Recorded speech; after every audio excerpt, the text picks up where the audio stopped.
if I had to pull out one part of the golf swing which really makes the difference between, unfortunately, the poorer golfers out there and the elite golfers out there, it would be how they use the lead wrist through the golf swing. And that's exactly what we're going to talk about in this video. I'm going to give you two incredibly useful drills that can help you train that and help you hit better shots when you're out on the golf course.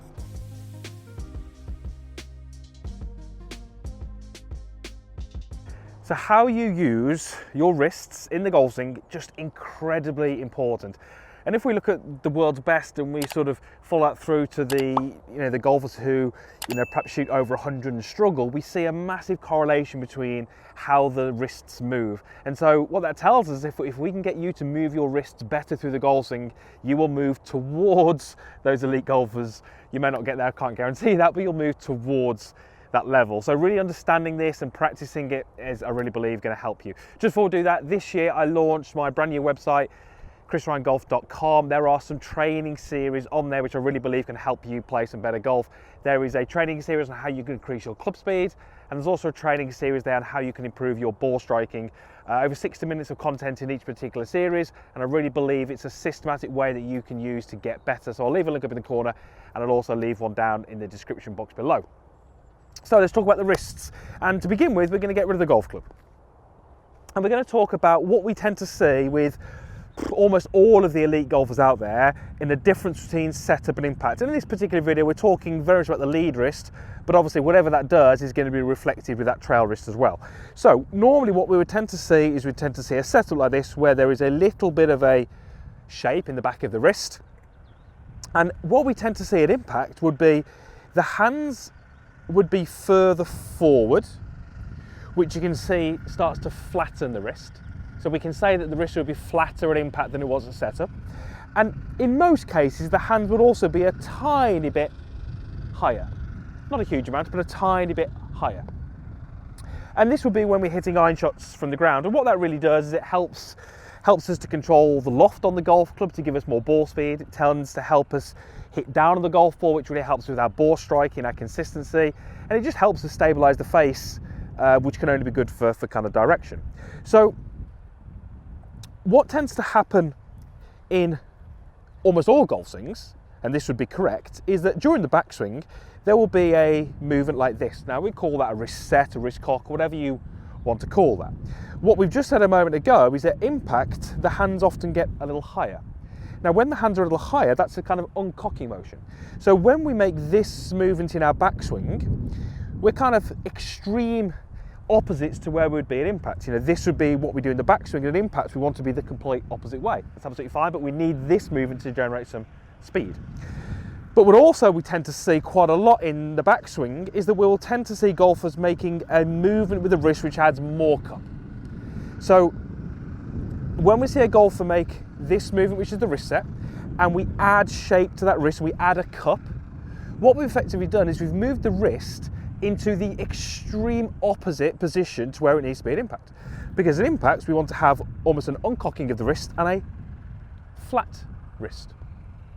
So how do we train it? Because we have to have this movement in the backswing, that really helps, but we don't have to have a cupping of the wrist. And that's really where we see most golfers who really struggle go wrong. What they will tend to do is in the backswing, they will create a big cupping of that lead wrist, and along with that wrist set, what they've effectively done is they've moved their wrist into a position which is so far away from where it needs to be at impact, it becomes really difficult to get back there.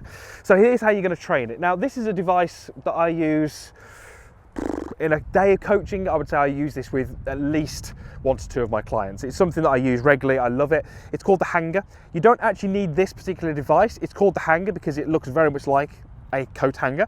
So if you haven't got one of these, just use a coat hanger, you can do exactly the same thing.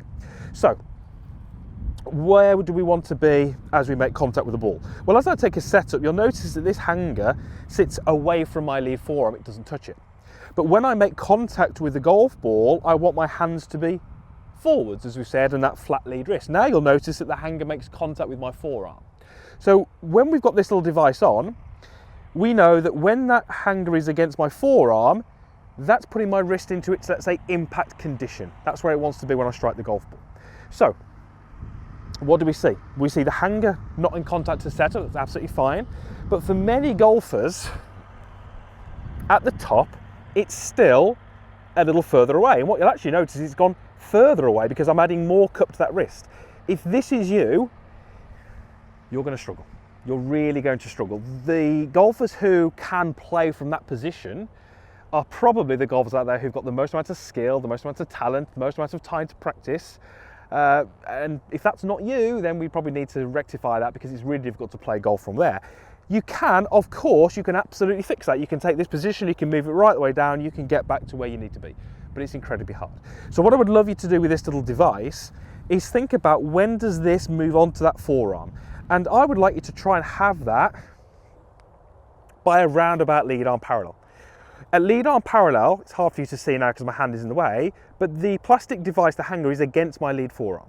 So what I've done is I've taken my wrist from its starting condition and I've moved it into its impact condition already. And I'm only a quarter way into my golf swing. So I've done a lot of the hard work. That's going to make the rest of the golf swing so much easier. And I'm sure you're like me, you want the golf swing to be as easy as you can make it. This is absolutely going to do that for you. So to create some speed, we have to have some wrist set. We absolutely need to get rid of that back at impact. But if we can start to get you to feel that this hanger is against your forearm, then it's going to make things a lot easier for you going forwards. So a little device like this, you say you don't need this particular device, but a little hanger on here. Notice how it's set up. I'm making sure it's probably around about the width of 2 fingers away from my lead forearm. And then what I want to try and do, halfway back, it's against my forearm. All I have to do now is worry about keeping it there and then making sure I uncock my wrists. And you can see my impact position there is exactly what I want it to be. Hands have got a little higher. This is against my forearm. My lead wrist is flat. And absolutely we can go ahead and hit golf balls that way. Now I would do this over a short distance, probably with a few pauses. So we go hanger on, it stays on, it stays on. And then we can just hit some little shots out there. Ball turf contact, nice low flight, hanger against the forearm. It's a great way for me to practice. Then what I would really get you to do is take something that weighs a lot less than a golf club. So obviously I've got my alignment stick here. And this is a great way for you to train that lead wrist. We're going to take this a little bit extreme here. But if I was to take an address, what we've said is at impact we would generally see the hands a little higher, not too much, but we would generally tend to see them a little higher, and we'd have the wrist pretty flat. So what I'd love you to do is just hold this alignment stick, make a little movement with your body, put the alignment stick somewhere up here, and just rehearse. Can I return to this position? Now, like I said a moment ago, I've made this pretty extreme. You'll notice that my hands have gone really quite high and I've actually bowed this wrist. But what we're really trying to get you through this little exercise is take your lead wrist from a starting condition and change it to our impact condition. Very, very arched, hand is a little higher. That's exactly what we're looking to do. And if you struggle, you hit that slice, you hit that weak shot that goes right, you struggle with high shots, you lack distance, you lack consistency, this will be different for you. I can almost guarantee you that. You'll be that golfer who has that wrist very cupped on the way down, and when you get towards impact, it's hard to get it sort of into this little position that we just had it a moment ago. But that's why this unweighted stick is going to be a great little exercise for you to start to practice how to change your wrists in the golf swing. Now, often when I do these types of videos, the kind of feedback will be, well, if we want to be there at impact, why don't we just start there? And absolutely there's some merit in that. You know, the more we start this way with the hands, the more cup we've got in that wrist, the more work we've got to do. So I would generally like to see you have the hands a little forward at setup because that starts to flatten the wrist. But the problem is if we start from impact, it can really throw you off with your body position. It's really hard for me to organise my body well when I start at an impact. So a little bit of forward shaft lean is going to make things easier. If you're someone who's got the handle back, you're giving yourself more work to do because you're adding more cup. So a little bit of forward shaft lean, but I probably wouldn't want you to start from there because just how it really starts to change how I can sort of use my body at setup, and it becomes a bit more hard, a bit more difficult to use it correctly in the backswing. But if you can start to learn how to use your wrists, what it will do is it will absolutely control the club face for you, which is pretty key. And when we control the club face, we get all those things that we spoke about. You know, we get the lower ball flight with more distance. We get the control and the consistency and the direction. But it's really understanding how that wrist has to move from its starting position to its impact position.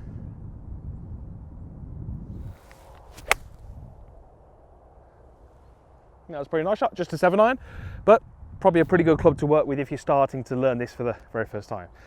So wrist angles, really, really important. It's probably one of the biggest differences, almost the biggest difference between the high shooters and the elite golfers. So like we said at the start, if you can start to make that progress and use that wrist better, the games are going to become a lot more enjoyable and you're probably going to shoot lower scores as well as having more fun out on the golf course. Right, thanks for watching. Usual stuff is down below. You've got the comments box down there. There's a like button as well. Would love you to be a subscriber to the channel. It is absolutely free. There's a button here. Just means you'll get notified each time I release a video. You won't miss any of the content. And I really believe these videos can help you play some better golf. Thanks for watching.